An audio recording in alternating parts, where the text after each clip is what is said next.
choses sont les médias sont sponsorisés par Vaseline. Vaseline Power.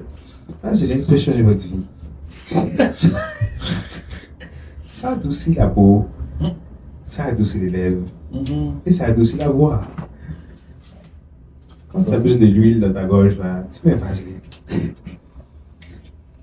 Tu as besoin de mieux respirer. Vaseline. Ça veut dire Tu cherches même le lubrifiant. Vaseline.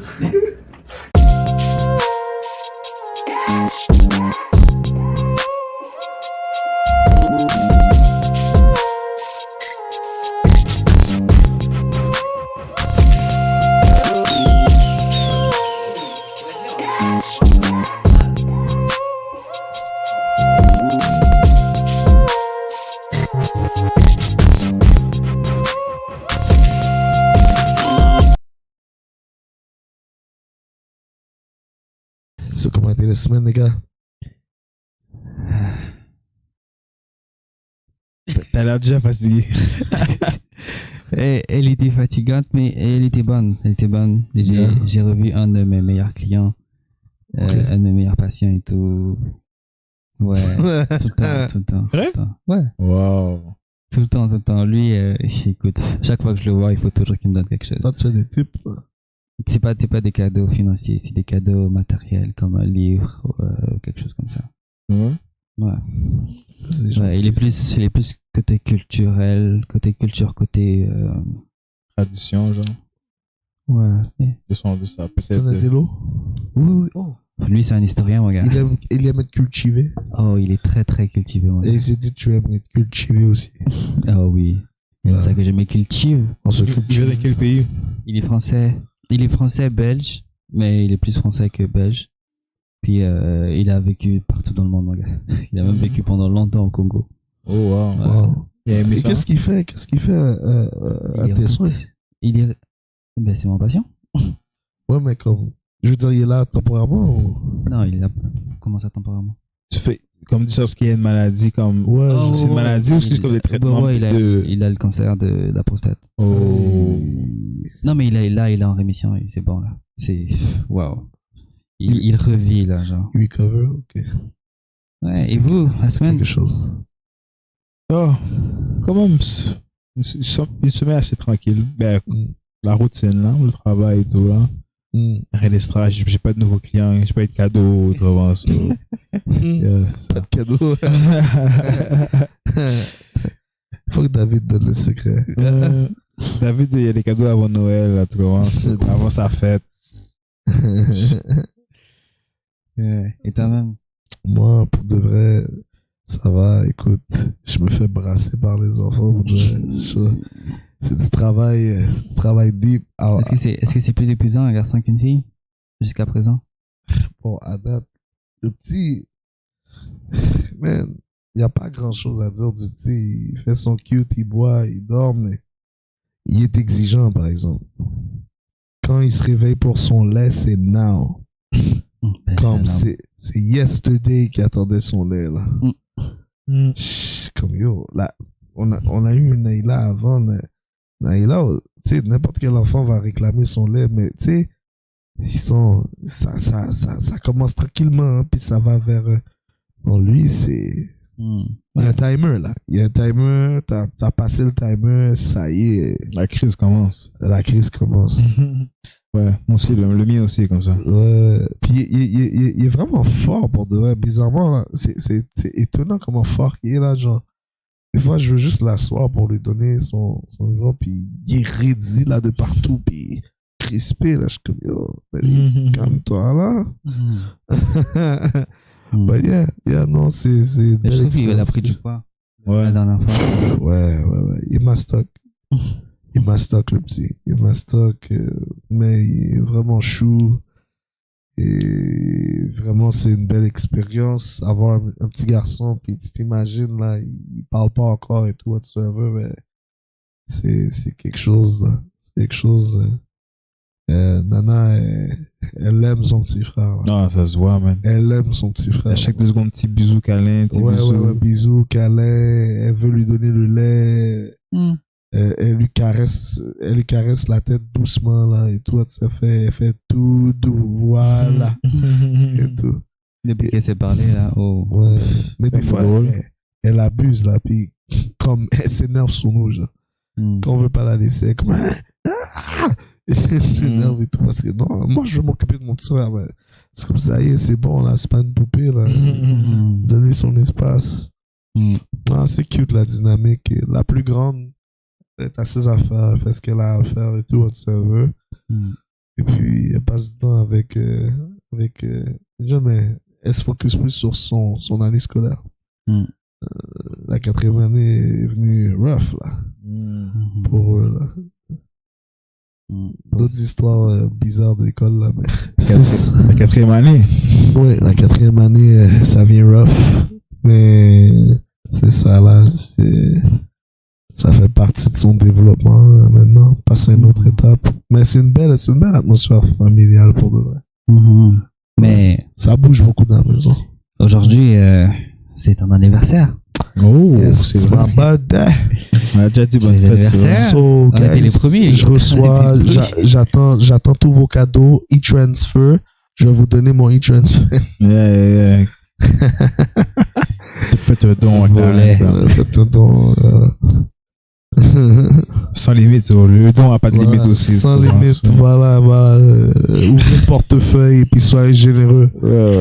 Même si vous avez $10, je vous donne gratuitement. Même s'il vous reste $10 dans le compte de votre compte, envoyez $10. C'est pour une bonne cause. En parlant de ça, on vous promet postérité. Ouais, exactement ça que j'allais parler. En parlant de ça, il y a des églises qui convainquent les gens comme si ils incitent les gens à donner de l'argent. Puis comme ils poussent les gens à donner de l'argent comme soyez pas cheap ou whatever. Puis là, comme les gens, des fois, ils ont juste comme $10 dans leur compte ou on va dire un dernier $100. Ouais. Ils ont des paiements à faire cette semaine-là. Les mecs, ils vont donner directement le $100 qui reste là. C'est ça. Et c'est vraiment triste. C'est vraiment triste qu'est-ce qui arrive. Le pire, c'est quand ils incluent le rôle du Saint-Esprit dedans. Ah ouais? Oh oui, j'ai entendu des choses bizarres, mon gars. Le Seigneur a dit, si tu donnes tel montant, tu auras une maison, ou tel montant, tu auras une auto. Oh, yo. Est-ce que c'est du blasphème, ça? Est-ce que c'est 100% faux? Déjà, pour commencer. Est-ce que c'est 100% faux? Que si tu donnes, Dieu te donne? Ça dépend dans quel sens on parle. Ça veut dire, si tu donnes parce que t'es généreux, et c'est pas seulement dans le panier, c'est en toutes circonstances, là. Tu sers dans l'église, tu sers dans l'église, que un frère, une sœur est mal pris, que tu connais, tu peux l'aider, et tout, quelqu'un a rien à manger, tu lui payes de la bouffe, et tout. Donner, c'est à tous les niveaux. Même, genre, le fait que tu te donnes de cœur et d'âme, tout ça, ça compte devant Dieu. Alors, tout ce que tu fais avec un cœur généreux, dans le but de faire avancer le royaume, qui n'est pas juste en lien avec la corbeille, est devant Dieu gratifiant. Et c'est pas pour acheter la figure du Seigneur. Le Seigneur voit ton cœur. Il sait que c'est quelque chose que tu fais de tout cœur parce que tu sais que les gens en ont besoin, parce que tu sais que tu veux aimer ton prochain de différentes façons. C'est comme quand tu offres un cadeau à quelqu'un que tu aimes. T'as pas besoin que la personne se retrouve dans un besoin quelconque. Mais parce que tu l'apprécies, tu lui offres un cadeau. Et tu n'attends pas un retour. Tu n'attends pas un retour. C'est un problème. Dans ces circonstances-là que le Seigneur va te bénir davantage parce que il voit comment que t'es. Alors il se dit, ben, si je continue à lui donner plus, il va en faire plus de belles actions comme ça. Il va encore plus porter fruit dans son environnement. Il va donner plus d'opportunités aux gens autour. Et tout, c'est là que Dieu se plaît de donner à quelqu'un. Il y a plus de joie à offrir, à donner que recevoir. Voilà. Exact. C'est là qu'il y a la joie de donner parce que on se sent pas d'une certaine façon, on se sent pas comme si on est sur le bord de désobéir ou quoi que ce soit. On se sent pas d'une façon pressée de donner. C'est comme l'on disait, on sent le besoin de le faire par amour. Le plaisir. Ouais, par plaisir, exactement. Mais on voit beaucoup dans des églises des moments prophétiques, spécialement au moment de donner la collecte ou la quête. Tous les pasteurs sont des prophètes lorsque c'est le temps de faire le service de fidélité. Tous les pasteurs? Hein? Tous les pasteurs? Non, mais quand je dis tous les pasteurs sont prophètes, c'est pas pour dire tous les pasteurs réellement, c'est certains. Tous ceux qui pratiquent ça. Donc, ils vont utiliser cette période pour dire Dieu m'a dit. Et étrangement, Dieu dit toujours dans cette période. Moi, j'ai pas besoin de Dieu m'a dit dans une période comme ça. Si on ramasse, on ramasse. L'église sait pourquoi on ramasse. Pas besoin de Dieu. Mais quand tu mets Dieu. Mais attends.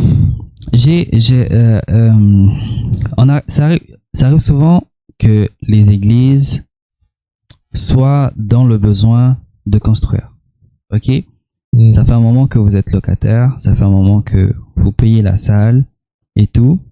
Puis, vient le moment où vous voulez passer à une autre étape de ne plus payer, mais d'avoir votre propre local, votre propre endroit. Ouais. Et pour ça, ça ne sortira pas forcément de la poche du pasteur responsable. Non. Mais ça doit sortir de quelque part. Et ce quelque part-là, justement, on a besoin de faire une collecte spéciale pour la construction du temple, par exemple. Qu'est-ce que vous pensez de ça déjà? Ben, déjà là, à la fin, ton début de phrase, tu as dit que on veut plus être locataire, on veut maintenant avoir quelque chose. So, ça devient comme un besoin charnel. C'est un besoin qui, c'est toi qui veux maintenant. C'est pas le Seigneur qui t'a dit, bon, c'est le temps pour toi d'avoir ton église. So, là, c'est déjà un problème parce que c'est ton désir à toi. Tu comprends? So, ça peut être ton désir à toi et non seulement c'est ton désir à toi, mais c'est pas ton timing. Tu sais, en ce moment, t'es peut-être tanné pourquoi t'es tanné d'être locataire? Parce que bon, tu payes quelque chose qui est pas à toi, mais peut-être t'as des problèmes à payer la location. So, là, t'as des problèmes à payer la location, mais tu veux quelque chose à toi et quelque chose qui va être plus cher. Ça aura d'autres problèmes. So, d'autres problèmes maintenant. Tu sais, maintenant, si tu payes pas bien, on te fout dehors puis tu changes de salle ou whatever, non, ok? Mais quand c'est à toi, tu payes pas, t'as beaucoup de conséquences, là, le crédit, le ci, le ça, le blablabla. Donc, tu sais, ça peut être charnel. Souvent, c'est charnel, les désirs qu'on veut. Mais moi, je pense que c'est faut attention. Des fois, c'est charnel. J'ai aimé l'aspect qu'il a sorti sur le timing. Dans un processus vraiment tout à fait normal, comme on peut même le constater dans les Écritures, l'Église grandit au fur et à mesure en nombre et lorsque le besoin y est, il y a des changements qui doivent être faits. Il n'y a rien de mal pour une Église de passer à la prochaine étape si ils ont rempli une certaine capacité et ils ont besoin maintenant de nouvelles avenues pour pouvoir agir plus fortement dans leur mandat. Cependant, lorsque ce n'est pas une nécessité, mais que c'est tout simplement pour pouvoir frimer ou pour pouvoir avoir une certaine notoriété aux yeux de d'autres, pour dire qu'on est les plus grands ou on a réussi ou que faire mentir les mauvaises langues et tout, là, c'est une très mauvaise motivation. Et c'est une motivation cachée qui ne se voit pas sur le moment. Certes, elle refera surface. Mais c'est l'ego aussi, des fois. Hein? C'est l'ego aussi. L'ego, c'est ça, exactement. Comme il y a beaucoup de pasteurs qui veulent, puis pas seulement des pasteurs, mais tous les ministres qui sont en charge à ce niveau-là, qui veulent tout simplement flasher et avoir plus de membres. Ils se disent plus que l'église est belle, plus qu'il y a certains investissements qui sont faits, plus grand ils peuvent élargir la vision pour attirer les gens. Mais il n'a jamais été question de garnir le compte en banque de l'église pour attirer des gens. Ce n'était jamais ça le but, et même ce n'est pas biblique. L'attraction des gens se fait par le Saint-Esprit. Elle ne se fait pas parce que tu présentes. Parce que si tu le fais parce que tu présentes physiquement, tu vas attirer des gens qui vont vouloir vibrer. Tu vas pas attirer des disciples. Et là, ton église va devenir une église de vibe. comme beaucoup d'églises aux États-Unis en ce moment, les méga-churches, t'en as beaucoup des méga-churches. Je dis pas que méga-church, un concept de méga-church, je dis pas que le concept de méga-church est diabolique. Mais beaucoup de méga-churches aux États-Unis ont commencé sur cette base. Nous étions petits, nous avons commencé à telle place, mais là maintenant, Dieu nous amène à étendre nos limites. Et l'étendre les limites est souvent utilisé hors proportion. Parce que là, ils veulent juste attirer des gens, le plus de gens possible, juste pour être grand. Pour avoir des 1000 membres et pour pouvoir dire on est une assemblée d'eux. Et ça, ce n'est pas juste, ce n'est pas biblique, ce n'est pas christocentrique, ce n'est pas Holy Spirit-like. Mais je suis d'accord qu'une église, moi j'ai pas de problème avec le nombre. Hein. Si une église est rendue à 1000 ou plus de personnes, c'est correct, c'est parfait. Plus l'église elle est rendue à un certain niveau, c'est parce qu'elle peut produire certaines choses. Mais il y a des églises qui grossissent, qui deviennent grandes, juste pour que des gens s'assoient et soient des consommateurs et s'en vont. D'après moi, une église était un lieu de formation à la base. C'était un lieu de développement, c'était un lieu de bâtir des disciples à tous les niveaux. Et que, à cause de ça, tu aurais besoin que la plateforme s'élargisse pour pouvoir avancer davantage à ce niveau-là. En parlant de ça, est-ce que vous considérez l'Église comme la plus grande entreprise au monde? Ok, je vais vous mettre en contexte. Ok, je vais vous mettre en contexte. L'Église, je parle de chrétiens. Les chrétiens ont un seul maître, Christ, donc Dieu. Et tous les chrétiens sont censés avoir qu'un seul maître. Donc, le propriétaire principal de l'Église, c'est Dieu. Mais, de la même façon que fonctionne une entreprise, il y a, pour des multinationales, il y a des filiales dans différents pays avec des succursales dans différentes villes de chaque pays. Maintenant, vu cette image qu'on a faite, que je viens de faire, est-ce que vous considérez l'Église comme une entreprise mondiale? Sociétalement parlant. L'Église peut ressembler à une entreprise. Elle ne devrait pas avoir le même purpose qu'une entreprise. Cependant, il va y avoir beaucoup de fonctionnements qui vont se ressembler pour la cause de l'évangile, pour la production en tant que telle. Mais si on ne fait pas une différence entre une entreprise et une assemblée, là, il y a un problème. Il y a un problème. Comme exemple, la pratique qu'il y a de quémander, excusez-moi, un montant d'argent en tant que tel à l'assemblée, en disant que c'est le Saint-Esprit qui soumet les gens à cet ordre-là. Ou que c'est une prophétie. Ou que c'est une prophétie. C'est très problématique. Parce que déjà, le montant, il est jamais petit. Il est élevé pour la cause. Il est exigé. Il est exigé. La triste réalité que je n'aime pas, que je connais par expérience, et aussi par expérience et par témoignage, c'est que des fois ce que les autorités en place ne vont pas dire, c'est que pour faire leur grande soirée ou leur grande conférence, ils ont déplacé des gens, et les gens qu'ils ont déplacés, les orateurs et tout, etc., demandent des sommes faramineuses. C'est déjà en partant. Et des fois, ils doivent payer un certain staff et tout, etc. Et ainsi de suite. Donc, il y a une grosse somme d'argent qui a été investie en quelque sorte, comme une entreprise un peu, qui a été investie en amenant quelqu'un qui va exciter les gens, qui est sûr de casser la baraque. Et de cette façon-là, l'Église sera plus prompte et portée à donner. Maintenant, les gens qui vont donner, on va venir les smooth down avec des paroles comme quoi que Dieu a dit de donner $1000, Dieu a dit de donner $100, Dieu a dit de faire ci, Dieu a dit de faire ça, Dieu a dit que pour tant d'années de service, voici.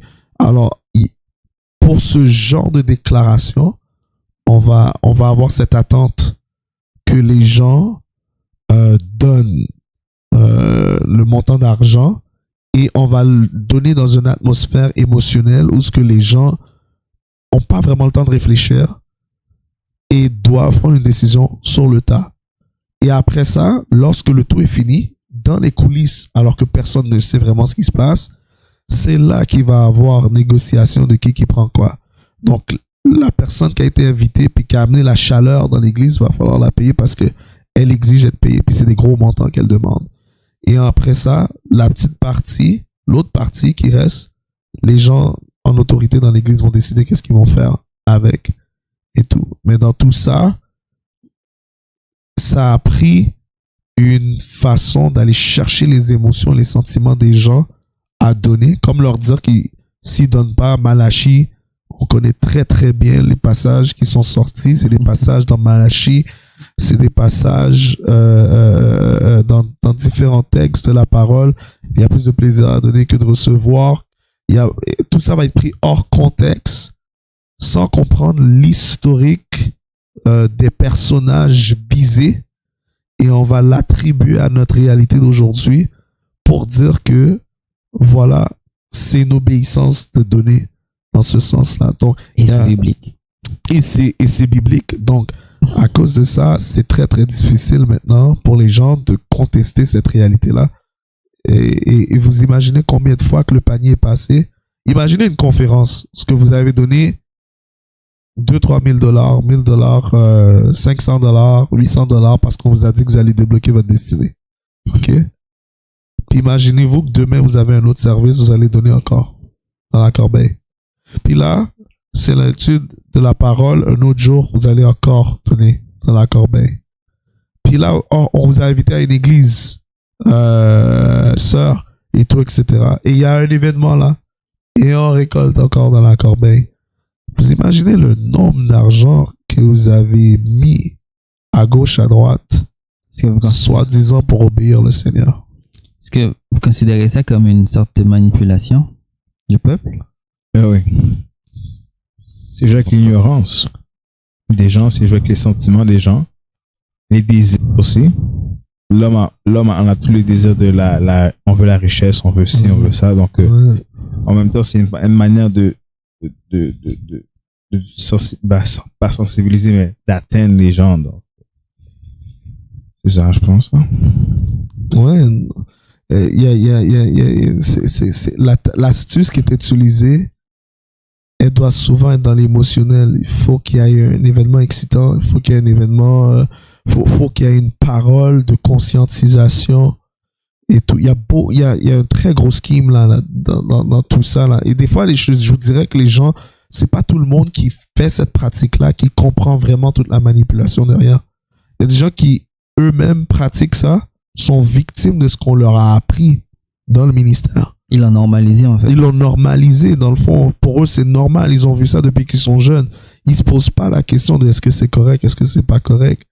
Mais pour ceux qui prennent vraiment le temps d'analyser les choses, surtout quand, soi-disant, tu as fait de la théologie et que tu as appris vraiment à faire des exégèses et tu as appris à faire des études claires du texte, tu as appris à contextualiser les choses et que malgré le vrai contexte dans lequel certaines choses étaient faites, selon la mentalité de Dieu même, comme les pharisiens, Jésus va dire, vous faites les choses des traditions de vos pères au profit, à votre profit. C'est ça, fait que finalement, les gens le font à leur profit. Bon, maintenant, une chose que je sais par expérience encore, étant donné que j'ai connu des personnalités dans le milieu du ministère à ce niveau-là et à des plus hauts niveaux, vous savez que beaucoup de pasteurs ont des systèmes particuliers pour pouvoir se soutenir financièrement. Donc, pour vous faire comprendre un peu la circonstance, c'est que pas tous les pasteurs fonctionnent sur le même système. Déjà en partant, dépendamment de où vous avez eu votre formation, dépendamment de quelle organisation auquel vous êtes affilié ou pas affilié va déterminer un peu votre système monétaire. Dans beaucoup d'églises évangéliques, vous allez avoir le système le plus régulier qui est la dîme. Et le système de la dîme, pour quelqu'un qui est à temps plein, est crucial. Et quand je dis crucial, c'est crucial. Parce que, et c'est pour ça que des fois, vous voyez des pasteurs qui pètent les coches là, puis qui s'énervent là. Parce qu'ils dépendent, non mais, on rit, mais c'est sérieux. Ils dépendent de ça parce que, en fait, le 10%, à ce que vous sachiez, le 10%, en dehors de ce qu'on appelle offrande, c'est un revenu constant. Donc, par personne, ça devrait donner un certain montant. Et ensuite, il y a des offrandes qui rentrent qui vont donner un montant complémentaire. Maintenant, qu'est-ce qui arrive, c'est que si les gens ne donnent pas comme ils sont supposés donner, il y a des choses à payer, il y a des trucs à payer, il y a de l'électricité et tout, etc. Le pasteur, ses poches sont directement affectées dans la portion qui lui revient du système de pourcentage qui est mis en place. Donc, il y a des moments où il va manger moins. Et il y a des moments où il va manger plus. Il va serrer la ceinture. Voilà, exactement. Ça devient vraiment très difficile de fonctionner dans un système de montagne russe financier où ce que tu dépends de ça, puis que tu dois convaincre ta famille de te suivre là-dedans parce que c'est la volonté du Seigneur qui t'a appelé dans le ministère. Donc, ça, c'est déjà une des réalités systématiques. Tu as une autre réalité où ce que tu as des pasteurs qui sont bivocationnels, donc qui vont travailler, mais qui vont avoir une partie de leurs finances encore dans le même système de la dîme et tout, etc. Et des fois, le travail qu'ils vont prendre à temps partiel est vraiment pas assez pour leurs besoins familiales. Donc, le côté qu'ils vont aller chercher dans la dîme et tout va pouvoir aider à balancer un peu cette réalité de revenus, ce qui fait en sorte que si jamais il y a des manques là, ça peut aussi poser des problématiques. Et dans un autre cadre, là, vous avez un système où ce que le pasteur, il a des ressources d'une organisation. Donc, une organisation va le soutenir en connaissant sa mission, en connaissant ses méthodologies et tout. Il va faire des interviews et tout, etc.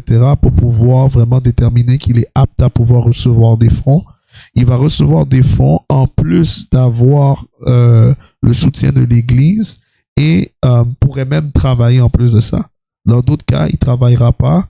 Il n'y aura pas le soutien de l'Église, mais il sera soutenu par différentes organisations qui vont lui payer un certain montant et tout, whatever. Fait que bref, lorsqu'on est pasteur, on n'a pas un salaire automatique. Tout dépend de l'organisation duquel on vient et tout dépend du système qui est établi. Mais le système qui crée le plus de voleurs, malheureusement, et ça, je le dis vraiment par connaissance de cause, c'est le système de la dîme. Ou ce que juste le système de la dîme uniquement peut vraiment rendre fou un pasteur. Et surtout aussi, en fait, surtout aussi dans le cas, on a vu le cas extrême. Mais si dans un autre cas, l'Église donne et il y a vraiment un roulement et tout, alors le pasteur, il voit que l'argent rentre bien, il va probablement inciter les gens à faire plus parce qu'il veut ambitionner plus. Donc, il y a un certain standard. Il y a aussi le peer pressure chez les ministres. Parce que si tel ministre est rendu à rouler une telle voiture, ben pourquoi moi je roule pas une voiture de la même façon? Pourquoi moi mon église a pas des décorums de la même façon? Pourquoi moi j'ai pas ci, j'ai pas ça? Pourquoi moi j'ai pas la grande maison et tout, whatever? Donc, il y a un peer pressure aussi entre ministères qui peut vraiment créer ce genre d'incitation, excuse-moi, à vraiment exagérer le contexte de la fidélisation. Ouais. C'est fou ça. Moi j'ai vu aussi des églises qui chargeaient aussi pour exemple une rencontre avec Dieu, ils appellent ça. Ah ouais. Ils chargeaient pour une étude biblique approfondie, exemple une étude biblique, mais exemple un sujet de femme ou un sujet d'homme, c'est une conférence pour les femmes. Mais c'est dans l'église, là. Et c'est payé? Il faut que tu payes. C'est dans l'église. Puis c'est pas comme si, en plus, c'est pas comme si des fois ils invitaient des gens à l'extérieur. C'était vraiment eux qui C'est vraiment en interne. Ouais, tu comprends? Tu dois payer pour ça. Tu dois payer, chaque événement, tu devais payer. Moi, j'ai vu des affaires, là, j'ai entendu des affaires, j'étais tellement surpris. Moi, qu'est-ce que j'ai vécu? Une fois, je suis allé dans une église, on m'a invité. C'est que, moi, le pasteur, il avait reçu quelqu'un des États-Unis. Puis là, la personne disait que si, exemple, bon, au début, ça disait que si vous sortez dans votre cœur de donner $500, comme genre, allez, comme si vous entendez dans votre cœur que vous devez donner $500, ça c'est pas du diable, c'est de Dieu. Allez. Puis il disait comme si que, si tu fais ce don de cette offrande, tu risques d'avoir une maison ou tu risques d'avoir une voiture. Puis là, il dit, oh, les gens autour de toi, tes voisins, tes amis, ils vont te détester, ils vont être jaloux, parce que tu auras une belle maison, tu auras une belle voiture et tout. Mais déjà là, comme tu pousses les gens à la haine, exactement, comme à la jalousie, c'est déjà bizarre à la base. Puis comme là, il disait, là, au début, c'était, non, ça commençait sur moi, ça commençait à 2000, après 1500, après 1500, puis à chaque, ils poussaient les gens, ils encourageaient les gens, ils disaient, oui, là, tu vois les gens, il y en a qui se levaient pour le reste, tu vois les gens qui se levaient, j'ai vu des gens se lever à $2000, j'étais comme, oh, vous avez de l'argent, vous. Là, j'étais comme, oh, puis à un moment donné, là, c'est comme s'ils voient des gens se lever, mais comme tu as dit, comme, des fois, c'est comme, je vais voir si je peux pousser l'audience, comme les gens, ils encourageaient, ils disent, je vois dans mon esprit qu'il y a encore 5 personnes qui peuvent se lever. 5 personnes que tu résistes. Tu sais que tu t'as donné, mais tu résistes. Chaque personne qui se lève, il calcule, comme, ok, bon, l'argent. Puis le gars est venu des États-Unis pour apporter un message comme ça, là. Ça veut dire que le gars est venu des États-Unis pour ça. Ça veut dire qu'il est vraiment venu pour faire son argent. Ouais. Parce que c'est ça le message qu'il a apporté. Puis, don't even try de le faire se déplacer puis de pas le payer ce qu'il t'a demandé. Parce que avant qu'il se déplace, ça aussi c'est quelque chose que l'église sait pas. Avant que la personne se déplace, surtout si c'est une grande personnalité, puis c'est là à dire parce que c'est un système mondain de dire que c'est une grande personnalité à la base, comme t'étais rien. L'évangile t'a fait devenir quelque chose. Tu devrais toujours rester humble. Et dans le fond, quand ils se déplacent de loin comme ça et que c'est des personnes considérées des grandes personnalités, pense pas que tu vas pouvoir leur donner un petit 1000$ pour pouvoir leur remercier de s'avoir déplacé ou bien juste leur payer l'hôtel, la nourriture, le déjeuner, les amener au restaurant. Non. Il y a des 5 000, 10 000, 15 000 en jeu là, des fois là. Tu sais, la personne va te dire, moi, je me déplace pas pour... Et des fois, j'ai entendu une conversation téléphonique, je vous niaise même pas. Moi, je fais juste pas dénoncer les gens, je fais pas juste... Tu comprends ce que je veux dire? Parce que je suis pas là pour ça. Je suis là pour condamner l'action, je suis pas là pour condamner des personnes à la place publique. À moins que le Seigneur m'amène à le faire à un moment donné. Mais je serais bien étonné.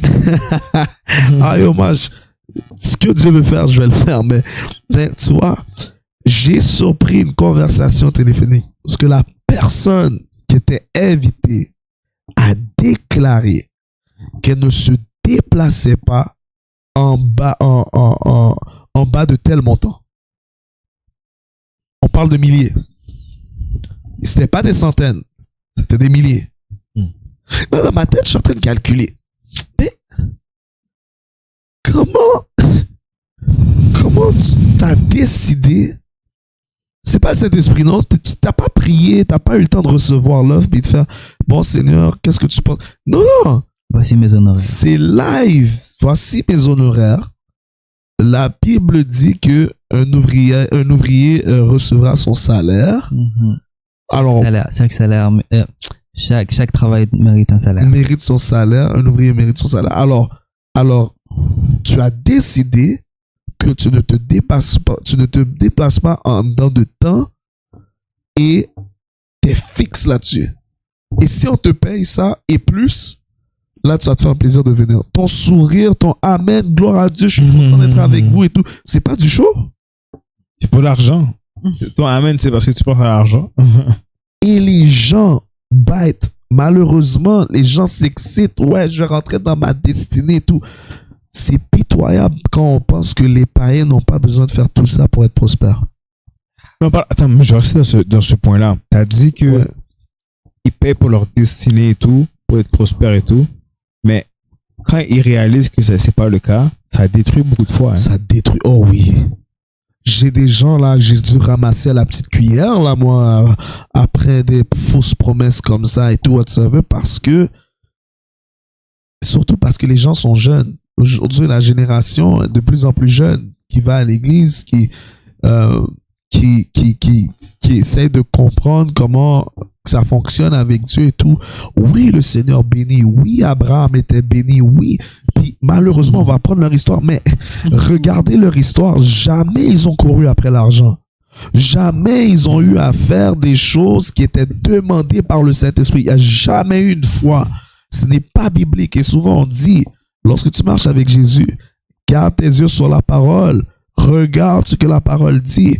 Tu vas pas être perdu. Mon peuple périt, faute de connaissance. Tu péris spirituellement, faute de connaissance. Tu es déçu parce que Dieu t'a pas donné X, Y, faute de connaissance.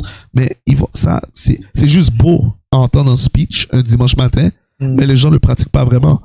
Imagine-toi, oui, ok, Abraham et tout ça, et ainsi de suite, ils étaient riches et tout. Ils étaient riches, mais moi, j'ai remarqué une chose. Et les Juifs, c'est pour ça qu'ils sont prospères aujourd'hui. Ils n'étaient pas riches parce qu'ils étaient en train de bargain avec Dieu. Ils étaient riches parce qu'ils étaient disposés et disponibles pour que Dieu les utilise. Ils ont juste obéi. Et en obéissant, ils ont semé à des places. Et les places où ce qu'ils ont semé, ça a rapporté de la semence. On te dit Jacob. Jacob est devenu extrêmement prospère en prenant soin des brebis et en prenant soin de son terrain. Il est devenu prospère. Dieu a fait pousser beaucoup de choses dans son terrain.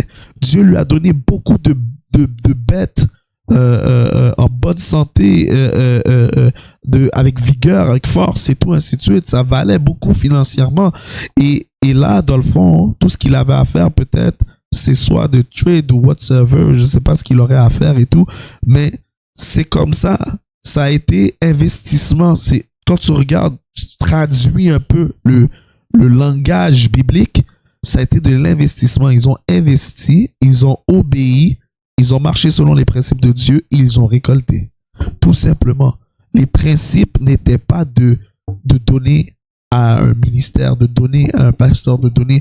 Non, tu veux donner à quelqu'un parce que tu sens que tu fais un bien dans sa vie, fais-le. Je n'ai pas de problème avec ça. Tu veux donner parce que tu veux voir l'église avancer, parce que tu sens que la vision de cette église-là a vraiment le cœur des âmes là, ici. Vas-y, fais-le avec joie. Donne. Et tu peux donner beaucoup, hein. Il y a des gens là qui donnent des gros dons là. C'est pas un problème, ça. C'est vraiment pas un problème. Parce que tu l'as fait de cœur. Tu l'as fait pas parce qu'on t'a dit qu'il y a quelque chose qui t'attend. Pas parce qu'on t'a poussé dans une direction. Mais parce que tu sens dans ton cœur, c'est quelque chose que tu peux faire pour faire avancer le royaume. Et le Seigneur, souvent, qui lui t'a mis dans ce confort, pas dans ce confort, mais dans cette situation, est capable de bénéficier ça dans ta vie. Pas parce que tu t'attends à ça. Parce que le Seigneur sait que tu as un cœur pour le faire et que tu vas débloquer beaucoup de choses. Fait que c'est ça que les gens réalisent pas. C'est comme maintenant, il y a beaucoup de gens qui donnent parce qu'ils veulent avoir la grosse maison. Tu veux avoir la grosse maison? Travaille tes ménages. Proverbe 16 dit que l'homme forme des projets, mais c'est l'Éternel qui les dispose. L'homme propose, Dieu dispose. Tu veux réussir financièrement? Be smart. Do what you gotta do. Pray, ask God for guidance. Et apprends. Investis-toi avec d'autres personnes et tout. Tu peux faire des choses pour grandir financièrement. Sois sage, intelligent. Les Juifs, depuis très jeunes, partagent la connaissance économique. Mais va pas jouer à la loterie avec l'Église, là. Ce n'est pas pour ça que c'est là. Et quand on regarde Jésus a jamais incité ces gens à donner de l'argent à n'en plus finir, là. On voit pas où ce que Jésus est dans une assemblée puis il dit, vous avez 5 poissons, vous avez 10 poissons, vous avez 15 poissons, allez, donnez, Dieu vous fera grâce. Allez, vous avez tant, vous avez telle monnaie. Jésus faisait pas des affaires comme ça. Au contraire, Jésus prenait de son propre patrimoine et ensuite des versets. Souvent quand on voit qu'il parle avec ses disciples, qu'est-ce qu'il dit? Il dit, qu'est-ce qu'on a? Il va dire, qu'est-ce qu'il y a? Lui, il va pourvoir. Ouais, donc c'est ça la chose. C'est pas fair ni pour les gens qui sont pas convertis ni pour les chrétiens de vivre de tels mensonges, parce que on a saboté la raison de pourquoi l'évangile est l'évangile. Et malheureusement, les gens le voient, mais ils font rien. Donc, j'ai tendance à dire, quand tu vois, tu fais rien, t'es coupable. Parce que tu le vois, mais tu l'acceptes. Même si dans ton cœur, tu te dis, ah, mais non, c'est pas correct, mais tu l'acceptes quand même. Tu fais partie du même système et tu restes là et tu observes. Tes yeux ont bien vu ce qui se passe. Ouais, malheureusement, c'est vraiment ça. Mais c'est pas seulement au niveau de l'argent, mais au niveau de beaucoup de choses, de fonctionnement et tout. Il y a beaucoup de choses qui, malheureusement, font... exemple, je vais vous donner un exemple. On n'en parle pas beaucoup, mais les personnes qui représentent le ministère. Mm-hmm. Une église devrait jamais avoir une personne en tête d'affiche. Parce que bibliquement, on voit pas ça. Il y a des personnages qu'on sait, on reconnaît pour leur fonction et tout, etc. Mais c'est comme des compagnies, comme on disait tout à l'heure. Tu as une personne en tête d'affiche, ça finit là. Tu vois cette église-là, tu vois cette personne.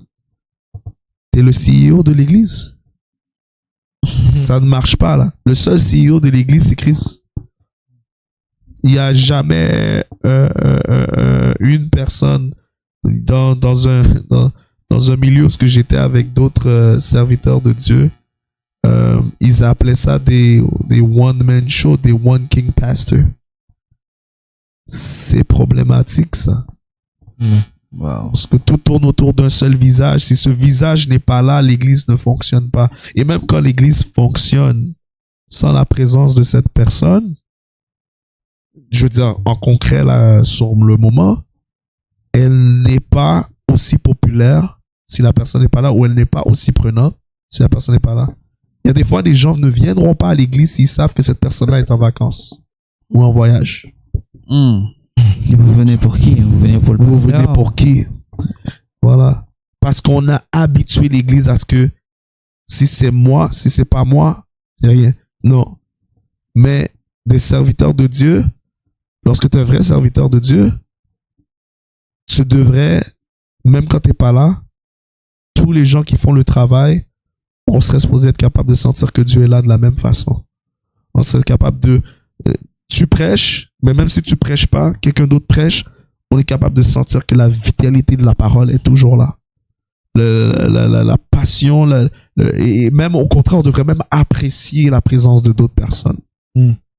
Parce que tout le monde amène quelque chose de spécial dans le Seigneur. Le Saint-Esprit utilise les gens d'une façon particulière. Ça, malheureusement, aussi. Il y a des églises qui... bon, pas des églises, mais il y a des pasteurs ou des prophètes qui ont des révélations assez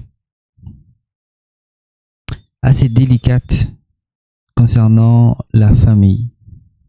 Dans le sens où ils vont te dire,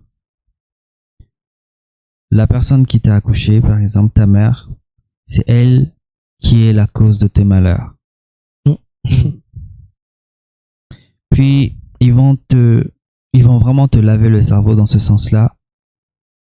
Et si bien qu'ils vont te pousser techniquement à aller physiquement vers la personne pour te venger, genre attaquer physiquement la personne au lieu d'entrer en prière pour dire il faut que cette personne-là parte, on comprend ce que je veux dire, parte pour que tu aies la paix. Oh wow. Ok. Ouais. Puis c'est assez triste parce que dans certains cas, c'est pas vrai. Mais dans d'autres cas, ça pourrait être vrai. Mais pour autant, la Bible ne nous demande pas d'aller physiquement agresser une personne. On doit prier pour la personne. Si réellement ces allégations sont vraies et prouvées, qu'est-ce qu'on fait dans cette situation-là? Ben c'est ça, bibliquement, hein, on va toujours aller se référer à la parole, on va toujours aller se référer à les méthodologies utilisées dans les Écritures. On voit que tout ce que Christ faisait était toujours à titre de prévention. D'abord, on essaie de trouver communication avec la personne dans un désagrément comme ça. Ben, premièrement, la pratique ministérielle, je la condamnais pour dire que la pratique ministérielle n'était pas bien faite. Un prophète ou un pasteur ou un enseignant, whatever, peu importe le rôle que tu joues, tu ne devrais pas mettre la haine dans le cœur des gens. Tu devrais, si tu as une révélation, ce que tu dois expliquer un tort qui est fait à une personne, il faut que Dieu t'ait donné la sagesse de savoir comment entreprendre cette communication pour faire en sorte que tu sois capable de faire l'intervention, mais tout en laissant savoir à cette personne que il y a des étapes qu'il faudra franchir pour arriver à corriger les choses. Et que déjà, dans le nom de Jésus, il n'y a aucune condamnation. Donc si la personne, c'est à cause d'elle que ta vie tourne mal et que tu as besoin, soi-disant, de te débarrasser d'elle, la puissance de Christ est où? Il n'y a aucune condamnation dans le nom de Jésus-Christ, dans le sang de Jésus. Donc, réellement, il aurait fallu déjà à la base comprendre ce que les Écritures mettent en perspective, que une fois qu'on est chrétien, on est vainqueur sur toute chose. Rien ne peut nous atteindre. Je ne peux pas dire le nombre de personnes peut-être qui auraient voulu ma tête spirituellement pour le travail que je fais. J'ai sorti beaucoup de gens des griffes de la franc-maçonnerie, des attaques intenses des sorciers et tout, tu savais. Et je suis en paix. Je suis en paix parce que je suis un serviteur de Dieu, j'aime le Seigneur et je prends pas le nom de Jésus en vain. Pour moi, il y a une forte puissance dans le nom de Jésus. Donc, quand tu sais la puissance qui est derrière le nom de Jésus, déjà, tu vas faire une intervention, tu vas pas, l'intervention d'aller dire aux gens, oh oui, mais c'est à cause de cette personne, puis cette personne-là, nuit ta vie, il faudrait qu'elle meure et tout, tu savais. Ce n'est pas de Christ. Là, c'est sûr que c'est l'esprit de l'Antéchrist. Déjà en partant. Mais la personne qui reçoit maintenant, elle a un devoir scripturaire à faire. À savoir, quelle est la première recommandation que le Seigneur donne dans un cas où il y a conflit avec un frère ou une sœur? Peu importe la raison qui a amené ce conflit, la tactique est demeurée la même et c'est pour ça que Jésus n'a pas utilisé plusieurs angles pour expliquer la situation. C'est si ton frère a péché contre toi, whatsoever, reprends-le. La première chose à faire, c'est de reprendre la personne en one-on-one. Sans témoin, sans rien. C'est toi et cette personne. Vous allez parler et vous allez essayer de mettre les choses au clair. Pas pour vous faire du mal, mais pour pouvoir arriver à un consensus, une entente. Si la personne, tu ne la gagnes pas, la parole maintenant donne l'escalation. Si la personne ne t'entend pas, fais venir avec toi un autre témoin. Là, c'est une preuve. Ce témoin, c'est pas pour qu'il prenne de ta défense à toi, là.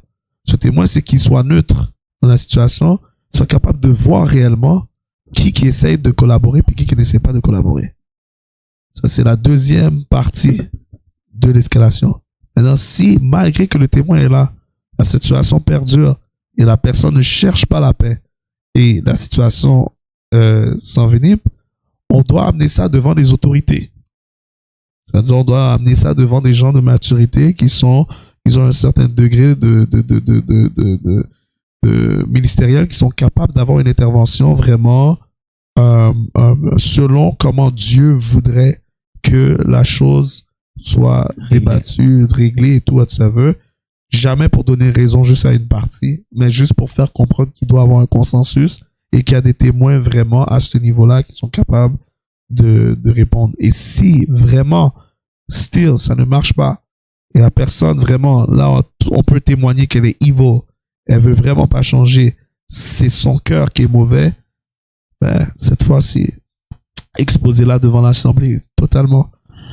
Ça pourrait être l'assemblée, ça pourrait être le corps de Christ, ça pourrait être juste d'exposer cette personne, et la Bible dit carrément de traiter cette personne comme païen. Et ça, c'est Jésus lui-même. C'est ses propres paroles à lui. C'est pas personne d'autre qui les a dit. Donc, ça démontre comme quoi que déjà, beaucoup de choses n'ont pas été respectées dans la situation. Je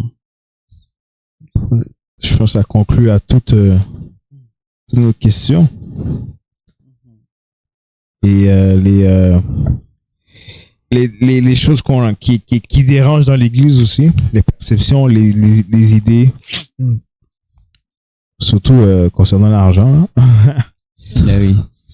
C'est clair que là, partout où on parle de l'argent, c'est toujours sujet à débat. Ouais. Parce que si beaucoup de ministres faisaient comme Paul, là, on aurait moins de problèmes dans l'église par rapport à des histoires d'argent, on aurait moins de manipulation. Tu n'es pas obligé de t'attendre à l'argent de l'église. Tu peux bâtir ton propre patrimoine. Tu peux bâtir tes propres... On va dire, ouais, mais il y a un temps pour les gens, blablabla. Oui, c'est vrai, il y a un temps pour les gens, mais si tu n'étais pas seul à tout faire, tu te retrouverais pas dans cette situation-là. Ça veut peut-être dire qu'il manque du leadership, là. Mais bon, c'est une longue histoire aussi, là. Ouais. Mais oui, effectivement, ce qu'on veut, c'est que les gens soient plus alertes. Que les gens lisent, que les gens aient un discernement, puis commencent à comprendre ce qui est correct et ce qui est pas correct. L'argent, on en a besoin dans l'église, ça c'est vrai. Faire une cueillette, c'est pas contre Dieu. Mais il faut pas manipuler les moments. Faisons la cueillette en toute discrétion. Que les gens donnent parce qu'ils se sentent poussés à donner. Si ton assemblée donne pas, malgré que tu leur fais la remarque qu'ils donnent pas, ben c'est parce qu'il y a quelque chose qui marche pas dans ton assemblée, man. C'est aussi simple que ça. Ou sinon, c'est pas tous les gens qui sont venus vraiment pour appuyer l'œuvre de Christ. Les gens qui veulent marcher avec Christ se sentent interpellés de toutes les façons.